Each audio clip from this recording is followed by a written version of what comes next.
আমরা এখন অতীতের যে কোনো সময়ের চেয়ে বেশি শক্তিশালী, উদ্যমী এবং সৃজনশীল। আমাদের তরুণ প্রজন্মের স্বপ্ন অতীতের যে কোনো প্রজন্মের স্বপ্নের চাইতে দুঃসাহসী। তারা যেমন নতুন বাংলাদেশ সৃষ্টি করতে চায়, তেমনি একই আত্মবিশ্বাসে নতুন পৃথিবী সৃষ্টি করতে চায় বলে মন্তব্য করেছেন অন্তর্বর্তী সরকারের প্রধান উপদেষ্টা ডক্টর মোহাম্মদ ইউনূস।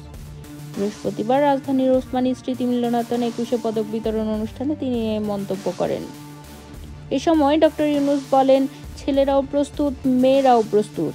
তারা ঘুণে ধরা আত্মবিনাশী সভ্যতার বন্ধন মুক্ত হয়ে তাদের স্বপ্নের নতুন সভ্যতা গড়তে চায়, যে সভ্যতার মূল লক্ষ্য থাকবে পৃথিবীর সকল সম্পদের উপর প্রতিটি মানুষের সমান অধিকার নিশ্চিত করা, প্রতিটি মানুষের স্বপ্ন দেখার এবং সে স্বপ্ন বাস্তবায়নের সকল সুযোগ নিশ্চিত করা, মানুষের জীবনযাত্রাকে এমনভাবে গড়ে তোলা যাতে করে পৃথিবীর অস্তিত্ব কোনো রকমে বিঘ্নিত না হয় এবং পৃথিবীতে বসবাসরত সব প্রাণীর সুস্বাস্থ্য নিয়ে বেঁচে থাকা কোনো ক্রমে বিঘ্নিত না হয়।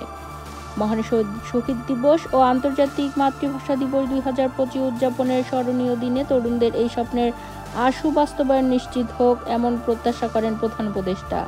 তিনি বলেন, গত বছরের 5 আগস্ট ছাত্র শ্রমিক জনতার অভ্যুত্থানের মধ্য দিয়ে আমরা পেয়েছি এক নতুন বাংলাদেশ। এই বিজয়ের মধ্য দিয়ে সুযোগ এসেছে নতুন এক বাংলাদেশ নির্মাণের। 21শে পদকে ভূষিত দেশের বরেণ্য ব্যক্তিদের অভিনন্দন জানিয়ে ডক্টর ইউনূস বলেন, আপনাদের অবদানের জন্য জাতি বিশেষভাবে কৃতজ্ঞ। আপনারা জাতির পথ প্রদর্শক। আপনাদের অবদানে উদ্বুদ্ধ হয়ে জাতি দৃঢ় বিশ্বাসের জাতিপুঞ্জের মজলিসে ক্রমাগতভাবে উন্নততর অবস্থানে নিজেকে প্রতিষ্ঠিত করবে।